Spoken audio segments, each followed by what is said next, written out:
सुळगा गावातील जत्रेदरम्यान झालेल्या गोंधळात परवानाधारक बंदुकीतून हवेत गोळी झाडणाऱ्या व्यक्तीला अटक करण्यात आली आहे, अशी माहिती शहर पोलीस आयुक्त भूषण बोरसे यांनी दिली.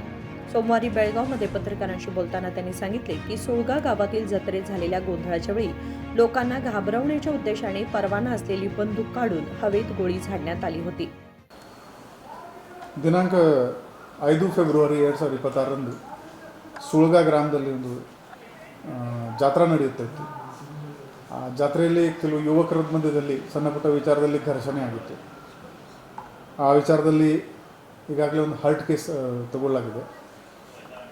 ಆ ಘರ್ಷಣೆ ಆಗಿದ್ದಾಗ ಅಲ್ಲೇ ಇರೋದು ಗ್ರಾಮಸ್ಥರು ಬಾಬುರಾವ್ ಗಡ್ಕರಿ ಅವನು ಲೈಸೆನ್ಸ್ಡ್ ವೆಪನಿಂದ ಗಾಳಿನಲ್ಲಿ 2 ಗುಂಡು ಹಾಕಿದ್ದಾರೆ. ಲೈಸೆನ್ಸ್ಡ್ ವೆಪನ್ ಇದೆ ಅದು. ಆದರೆ ಈ ಥರ ಪಬ್ಲಿಕ್ ಪ್ಲೇಸ್ನಲ್ಲಿ ವಿದೌಟ್ ಎನಿ ರೀಸನ್ ಅವರು ಹಾರಿಸಿದ್ದಾರೆ. ಇದು ಒಂದು ಆಫೆನ್ಸ್ ಇದೆ.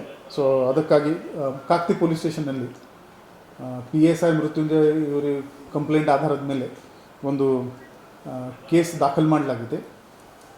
ಸೆಕ್ಷನ್ 125 BNS ಮತ್ತು ಸೆಕ್ಷನ್ 25 ಆಫ್ ಆರ್ಮ್ಸ್ ಆ್ಯಕ್ಟ್ ಇದರಲ್ಲಿ ಸೇರಲಾಗಿದೆ. ಈ ರಿವಾಲ್ವರ್ ಜಪ್ತ್ ಮಾಡಲಾಗಿದೆ. ಇದರಲ್ಲಿ 4 ಲೈವ್ ರೌಂಡ್ಸ್ ಮತ್ತು 2 ಎಂಟಿ ಕೇಸಸ್ ಕಾರ್ಟ್ರಿಜ್ ಅದು ಕೂಡ ಜಪ್ತ್ ಮಾಡಲಾಗಿದೆ. ಮತ್ತು ಈ ಲೈಸೆನ್ಸ್ ವೆಪನ್ ಏನಿದೆ ಅದು ಕ್ಯಾನ್ಸಲೇಷನ್ಗೆ ಕೂಡ ನಾವು ಪ್ರೊಸೆಸ್ ಈಗ ಶುರು ಮಾಡಿದ್ವಿ. Will cancel this licence. ಯಾರು ಲೈಸೆನ್ಸ್ಡ್ ಇರಲಿ ಅಥವಾ ಅನ್ಲೈಸೆನ್ಸ್ ಕೂಡ ಇದ್ದರೆ ಪಬ್ಲಿಕ್ ಪ್ಲೇಸ್ನಲ್ಲಿ ಈ ಥರ ಶಕ್ತಿ ಪ್ರದರ್ಶನ ಮಾಡೋಕ್ಕೆ ವೆಪನ್ ಬಳಸಿದರೆ ಅವರ ಮೇಲೆ ತಕ್ಷಣವೇ ನಾವು ಕ್ರಮ ತಗೊಳ್ತೀವಿ. And they have to face ಅವರು criminal trial they have to ಅವರ ಮೇಲೆ ಆಗುತ್ತೆ. Thank you. सार्वजनिक ठिकाणी परवानाधारक शस्त्रांचा गैरवापर केल्यास कोणतीही तडजोड न करता कठोर कारवाई केली जाईल, असा इशाराही पोलीस आयुक्त भूषण बोरसे यांनी दिला. Vinod Kolkar, KMM Marathi, Belgaum.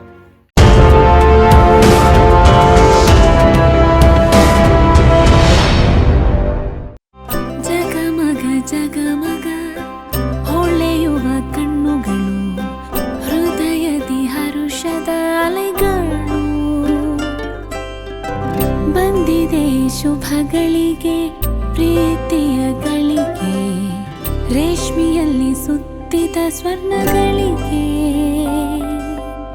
BS Channabasappa and Sons, The Textile Mall, Tilakvadi, Belagavi.